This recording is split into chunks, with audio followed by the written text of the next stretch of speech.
1873 Adolf జూకర్ ప్రఖ్యాత Hollywood నిర్మాణ సంస్థ పారామౌంట్ పిక్చర్స్ వ్యవస్థాపకుడు. హంగరీలో ఆయన పుట్టింది ఈ రోజే. కింది స్థాయి నుంచి మూవీ మొగల్గా ఎదిగారు జూకర్. 16వ ఏట అమెరికా వెళ్లారు. అక్కడ ఓ షాప్లో పనిచేశారు. తర్వాత జంతువుల వెంట్రుకలతో వస్తువులు తయారు చేసే వ్యాపారం చేశారు. వ్యాపారంలో చాలా ఎదిగాడు. తర్వాత సినీ రంగంలో అడుగుపెట్టాడు. ఫేమస్ ఫిల్మ్ ప్లేయర్ కంపెనీ స్థాపించాడు. ఇదే పారామౌంట్ పిక్చర్స్ గా మారింది.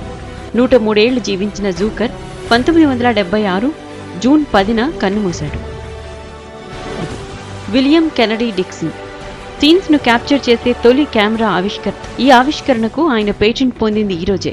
విలియం కెనడీ ప్రఖ్యాత సైంటిస్ట్ థామస్ ఆల్వా ఎడిసన్ కు శిష్యుడు.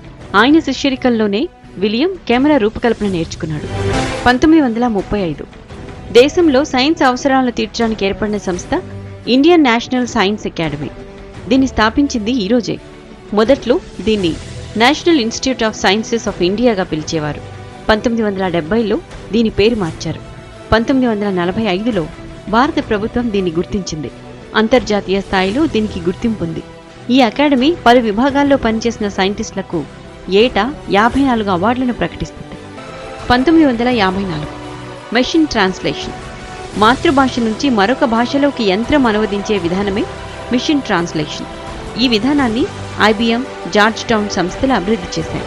దీన్ని ప్రజల ముందు తొలిసారి ప్రదర్శించింది ఈ రోజే. న్యూయార్క్లోని IBM కార్యాలయంలో దీన్ని ప్రదర్శించారు.